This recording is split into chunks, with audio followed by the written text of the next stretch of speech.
നീ ഇങ്ങനെ ഇന്ത്യക്കാരുടെ കുറ്റം പറഞ്ഞ് വീഡിയോ ചെയ്ത് നടക്കരുതെന്ന് പലരും പറയാറുണ്ട്.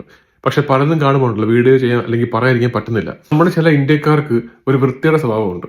അതായത് നമ്മൾ എന്തോ വലിയ സംഭവമാണെന്നുള്ളൊരു വിചാരം. അതായത് UK കൾച്ചറിന്റെ ഒരു മെയിൻ ഭാഗമാണ് മ്യൂച്വൽ റെസ്പെക്ട്.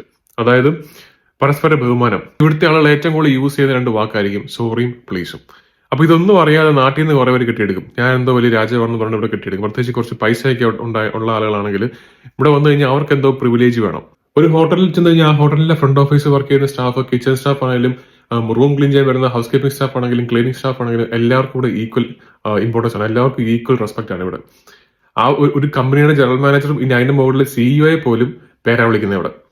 ഓക്കെ, അതുപോലെ അവർക്ക് എന്തെങ്കിലും നമ്മളെ കൊണ്ട് ചെയ്യിക്കണമെന്നുണ്ടെങ്കിലും അവര് can you please do it for me എന്ന് പറയും. Can you please do it for me.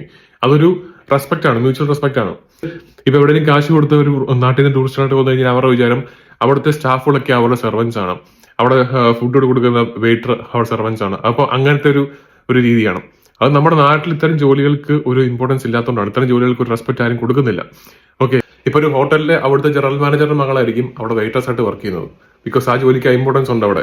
എല്ലാ ജോലിക്കും അതിൻ്റെതായിട്ടുള്ള മ്യൂച്വൽ റെസ്പെക്ട് ഉണ്ട്, അത് കൊടുക്കണം. ഇവിടുത്തെ ആളുകൾ ഒരിക്കലും അക്സെപ്റ്റ് ചെയ്യാത്ത ഒന്നാണ് ഡിസ്റെസ്പെക്ട്. ഓക്കെ.